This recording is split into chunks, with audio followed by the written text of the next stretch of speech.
Na precedente palestra afirmamos que não existe harmonia entre os ensinos do Sagrado Livro e os postulados da evolução. E disso concluímos não ser possível crer na divina inspiração da Bíblia e crer também na evolução como a causa do mundo natural. A razão invocada para demonstrar essa desarmonia: os dias da criação foram dias literais de 24 horas e não longas eras de milhões de anos como requer a hipótese evolucionista. Esse ponto é solidamente estabelecido por doutos intérpretes das Escrituras. Hoje vamos considerar mais 5 razões por que o crente na Bíblia como palavra de Deus não pode ser um evolucionista. Primeiramente, as Escrituras ensinam que algum tempo após a queda do homem, Deus, por causa do pecado, visitou a terra com um dilúvio universal. Lemos: e houve copiosa chuva sobre a terra durante 40 dias e 40 noites. Prevaleceram as águas excessivamente sobre a terra, e cobriram todos os altos montes que havia debaixo do céu. Pereceu toda a carne que se movia sobre a terra, e todo o homem. Ficou somente Noé e os que com ele estavam na arca. Gênesis 7, 12, 19 a 21 e 23. Esse cataclismo, que durou cerca de 1 ano, foi a evidente causa das camadas geológicas da crosta terrestre e dos fósseis que elas contêm. A catástrofe do dilúvio é negação do uniformitarismo, um dos dogmas da evolução. Segundo essa teoria, a ação das forças naturais foi sempre uniforme, foi sempre como é agora. Não é possível crer num cataclismo da magnitude do dilúvio universal relatado pelas Escrituras e ao mesmo tempo crer na evolução. Segunda razão: o Senhor Jesus Cristo aceitou o relatório dos primeiros capítulos do Gênesis como narração histórica, de sentido literal, não alegórico. Qualquer das várias modalidades de evolução mantém que o homem evoluiu dos animais. Em plena consonância com o Gênesis, Jesus disse, falando de Adão e Eva: não tendes lido que o Criador desde o princípio os fez homem e mulher? São Mateus 19, 4 e 5. Para o Salvador, Deus não se limitou a criar bolhas monocelulares, deixando a evolução desenvolvê-las até chegarem ao homem. Ele os fez homem e mulher desde o princípio. Jesus falou também do dilúvio como sendo fato histórico. Lê de São Mateus 24, 37 a 39. O apóstolo São Pedro igualmente referiu-se ao dilúvio e declarou que por meio dele veio a perecer o mundo daquele tempo. Segundo São Pedro 3, 6. Terceira, criar mediante evolução seria um método cruel, contrário ao caráter de Deus. A essência da evolução pela seleção natural, segundo Darwin, é a ideia da sobrevivência do mais capaz, pela qual, na luta pela existência, os mais fortes eliminam os mais fracos. Isto contradiz a doutrina bíblica do amor, do sacrifício abnegado. O Deus da Bíblia é um Deus de ordem e de graça, não um Deus de confusão e crueldade.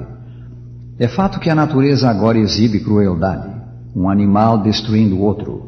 E o que é pior, os próprios homens destruindo-se uns aos outros. Mas a princípio não foi assim. A crueldade, a morte vieram após a entrada do pecado. Quarta, a ética evolucionista é uma negação frontal da ética pregada por Cristo.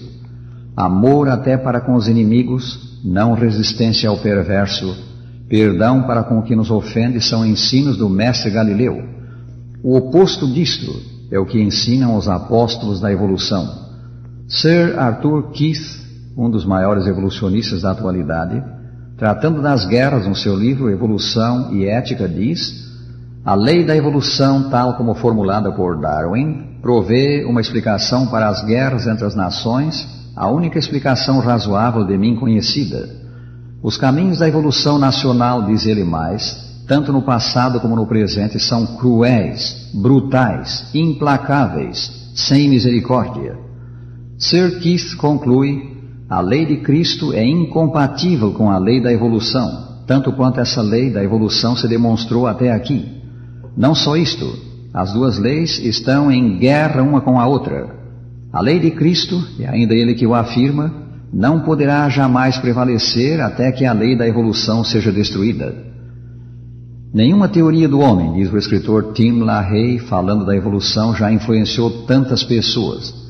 Aceitando o homem como um animal, os seus advogados endossam um comportamento animalesco, tal como amor livre, ética de situação, drogas, divórcio, aborto e uma hoste de outras ideias que contribuem para a presente futilidade e desespero do homem.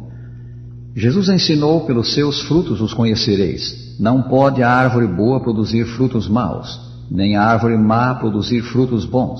São Mateus 7, 16 e 18. A evolução e o cristianismo são filosofias diametralmente opostas.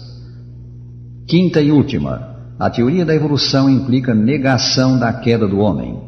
Segundo seus advogados, a evolução é um princípio básico de contínuo desenvolvimento, de crescente ordem e complexidade em todo o universo. Se há contínuo desenvolvimento, contínuo aperfeiçoamento, segue-se que não houve queda. Na verdade, a ideia de queda moral e espiritual colide com o postulado central da evolução. Se não houve queda, a lei do pecado não está no homem e ele não necessita de Salvador. Assim é negado um dos ensinos fundamentais das Escrituras. O Sagrado Livro diz que Deus fez o homem reto, mas ele se meteu em muitas astúcias. Eclesiastes 7, 29. Adão, o primeiro homem, pecou e pelo pecado a sua natureza tornou-se depravada. A sua capacidade de resistir ao pecado foi diminuída. Essa natureza, essa tendência para o pecado passou aos seus descendentes. Romanos 5, versículo 12.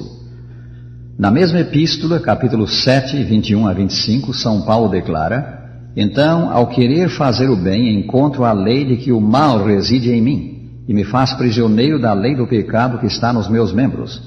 Sentindo a força dessa lei do pecado que leva à prática do mal, que arruína, exatamente o oposto do que pretende a evolução, ele exclama: desventurado homem que sou, quem me livrará do corpo desta morte?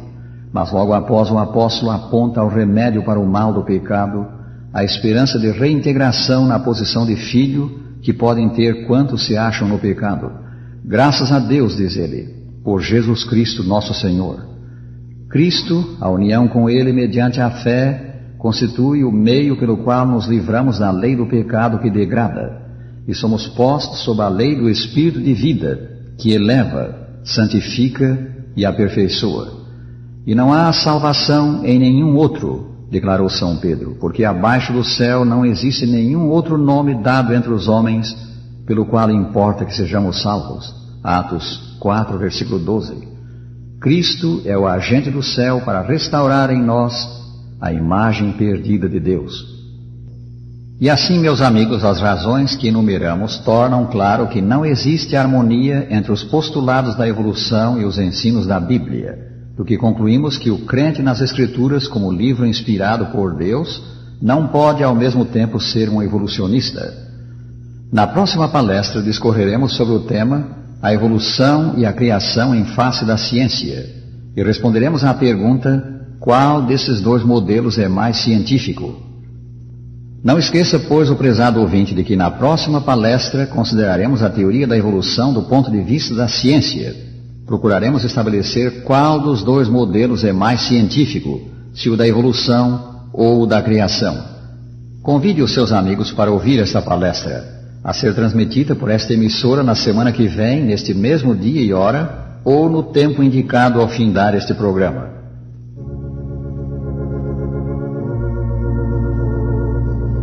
Terminamos deixando com os nossos ouvintes a promessa de Jesus a seus filhos: eis que estou convosco todos os dias, até a consumação do século.